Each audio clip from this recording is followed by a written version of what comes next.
புதுக்கோட்டையில் முதலமைச்சர் பங்கேற்ற அரசு விழாவில் பங்கேற்க திட்டமிட்ட திமுக எம்எல்ஏக்கள் கைது செய்யப்பட்டதை கண்டித்து திமுக செயல் தலைவர் ஸ்டாலின் தலைமையில் ஆர்ப்பாட்டம் நடைபெற்று வருகிறது. அதில் ஸ்டாலின் உரையாற்றுகிறார். பார்க்கலாம். ஏதோ கழகம் மூளை இழப்பு முடங்கிவிடும் என்று யாரும் கருத வேண்டிய அவசியம் இல்லை.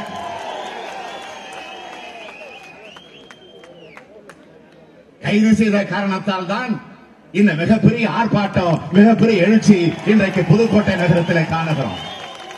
இன்னும் கைது செய்யுங்க, கைது செய்ய இந்த திராவிட முன்னேற்ற கழகம் இன்றைக்கு கம்பீரமாக எழுந்து நின்று மக்களுடைய பிரச்சனைகளுக்காக வாதாடும். ஆக இன்றைக்கு எம்எல்ஏக்களை கைது செஞ்சிருக்கீங்கன்னா அவங்களுடைய கௌரவம் குறைந்ததாக நான் கருதல.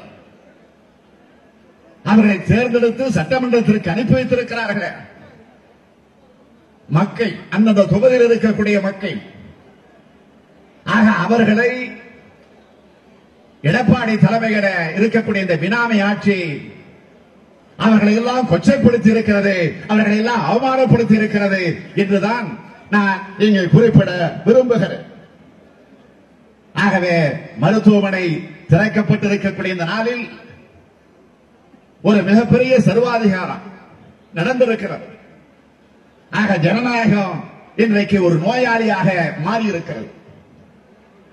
சிகிச்சை பெற வேண்டியவர்கள், உள்ளபடியே சொல்லுகிறேன், சிகிச்சை பெற வேண்டியவர்கள் நோயாளிகள் அல்ல, உண்மையிலே சிகிச்சை பெற வேண்டியவர்கள் இப்பொழுது இருக்கக்கூடிய ஆட்சியாளர்களை தவிர வேற அல்ல.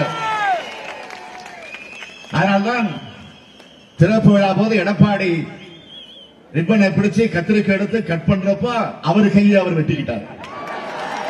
செய்தி பார்க்க முதல் பேஷண்ட் அவரை தான் போகும்.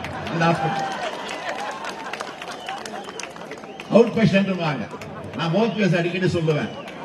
ஓபினா அவுட் பேஷண்ட், அதே மாதிரி இபி. ஆக அவரே மருத்துவமனையை திறந்து வச்சுவிட்டு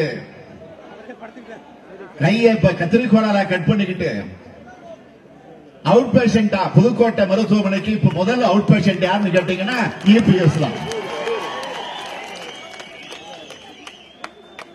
ஏற்கனவே இந்த மருத்துவமனை கட்டிய ஒப்பந்ததாரருடைய நிலை என்னன்னு உங்களுக்கு தெரியும். சுப்பிரமணியம் ஒப்பந்ததாரர், கான்ட்ராக்ட் சுப்பிரமணியம் என்னாச்சு?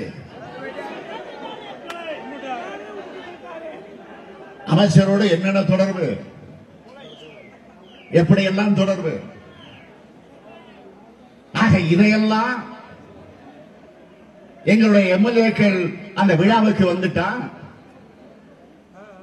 ஒப்பந்ததாரர் சுப்பிரமணியத்தை பத்தி பேசுவாங்களான ஒரு பயம், ஒரு அச்சம் இன்றைக்கு ஆட்சியாளர்களுக்கு ஏற்பட்டிருக்கிறது. அதுதான் உண்மை.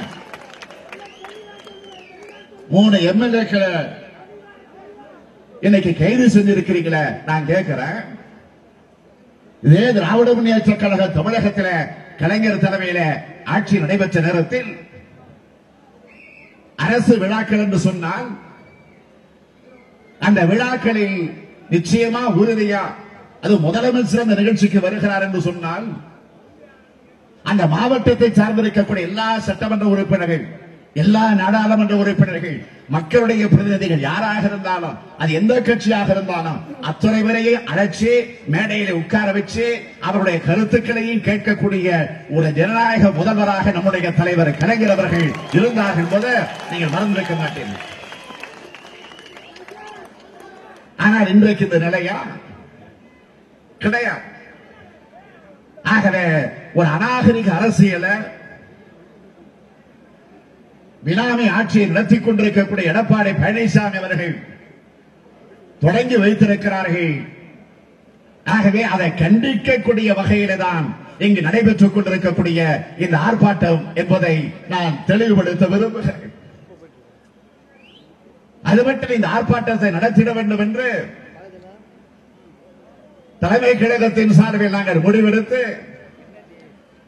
நம்முடைய ரகுபதி இடத்தில், நம்முடைய பெரியண்ணன் அரசு அவர்களிடத்தில், மெய்யநாதர் இடத்தில், அதேபோல நம்முடைய சௌந்தரபாண்டியன் இடத்தில், நம்முடைய நிர்வாகிகளிடத்தில் கலந்து பேசுகிற நேரத்தில் சரி ஒருவேளை நாம் ஆர்ப்பாட்டத்தை நடத்த முற்படுகிற போது